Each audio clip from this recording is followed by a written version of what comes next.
గోవిందాయ నమః. హిందూ బంధువులందరికీ జయ శ్రీరామ్. వందే మాతరం. కృష్ణం వందే జగద్గురు. భగవద్గీత విభూతి యోగము 39వ శ్లోకం.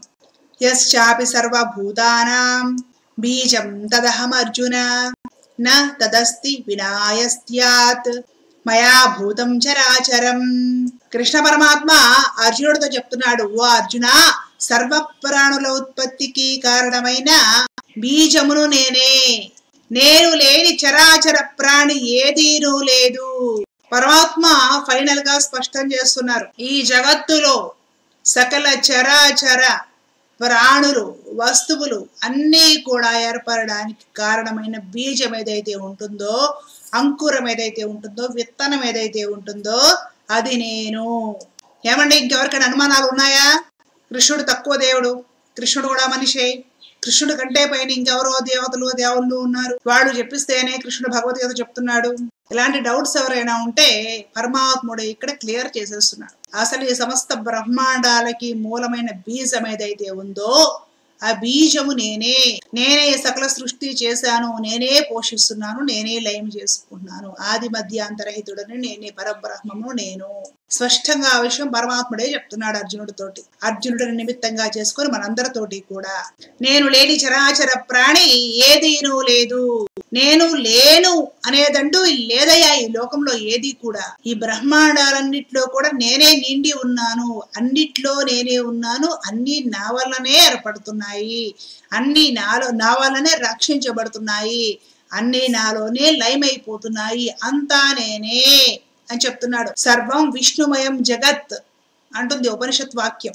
మరి అంతా ఆయనే ఉంటే ఈ అవకతవకలేమిటి, వ్యత్యాసాలేమిటి, కొట్టుకోవడం ఏమిటి, హింస ఏమిటి, పేద ధనిక, కష్టము సుఖము ఇవన్నీ ఏమిటి అంటే ఈ జన్మలోనో పూర్వ జన్మలలోనో మనం చేసుకున్న వాటికి ఇవన్నీ ఏర్పడుతున్నాయి.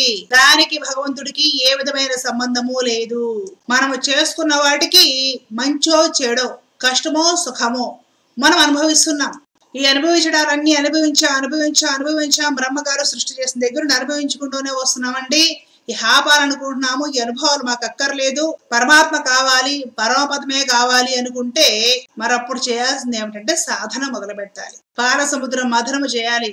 మన లోపలికి మనం వెళ్ళాలి, మన అంతరంగంలోకి మనం వెళ్ళేసి లోపలున్న మనస్సు అనే పాల సముద్రాన్ని చిలకాలి.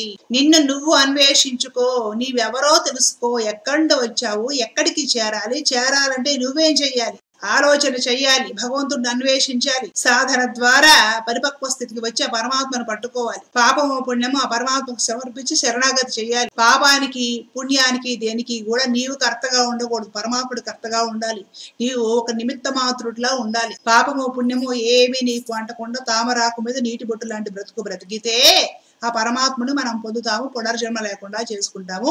బ్రహ్మగారు సృష్టి చేసిన దగ్గరుండి మనం జన్మలెత్తి అనుభవాలు పొందుతూ ఉన్నాము. చూశారు, ఈ అనుభవాలకు అక్కడికి ఫుల్ స్టాప్ పడుతుంది. ఇలా చేయాలంటే భగవద్గీత మనకు ఉపయోగపడుతుంది. అందరిలోనే పరమాత్ముడు ఉన్నాడు అనే విషయం ఎరుక కలిగి ఎవరితోడైనా వర్తించాలి. అలా అని శత్రువులు వచ్చి మీద పడుతున్నా, అన్ని మతస్థులు వచ్చి నాశనం చేస్తున్న వాళ్ళలో కూడా పరమాత్ముడే ఉన్నాడులే అని కూర్చోవడం ఏమిటంటే అదొక పనికి మారిన తెలివి తక్కువ లక్షణం అవుతుంది. నాలో ఆ పరమాత్ముడు ఉన్నాడు అన్న విషయము వాడు తెలుసుకోకుండా ఉన్మత్తుడై, ఉన్మాది అయి, దుష్టుడై, అధర్మం చేస్తూ, ఎంతమంది చెప్తున్నా వినకుండా, యుక్తాయుక్త విచక్షణ లేకుండా ప్రవర్తిస్తూ సమాజానికి హాని కలిగించినప్పుడు ఎలా అయితే పొలాన్ని రక్షించుకోవడం కోసం, పంట చేలు రక్షించుకోవడం కోసం పురుగులు పట్టకుండా, కలుపు పెరగకుండా మందులు కొడతామో, అలాగే దుర్మార్గాన్ని అధర్మాన్ని ఏర్పడేయాలి.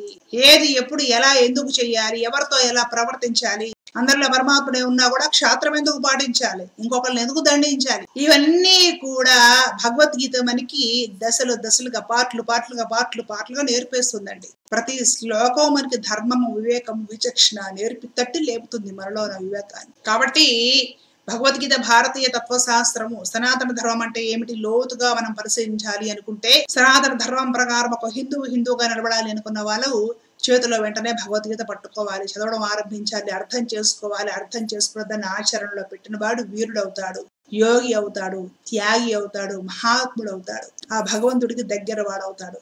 గుర్తుంచుకొని అందరూ కూడా భగవద్గీత చేతితో పట్టుకొని చదవడం మొదలెట్టాలి. లోకా సమస్త సుఖినో భవంతు. జై శ్రీరామ్, జై భారత్, జై హింద్. కృష్ణ అర్పణ.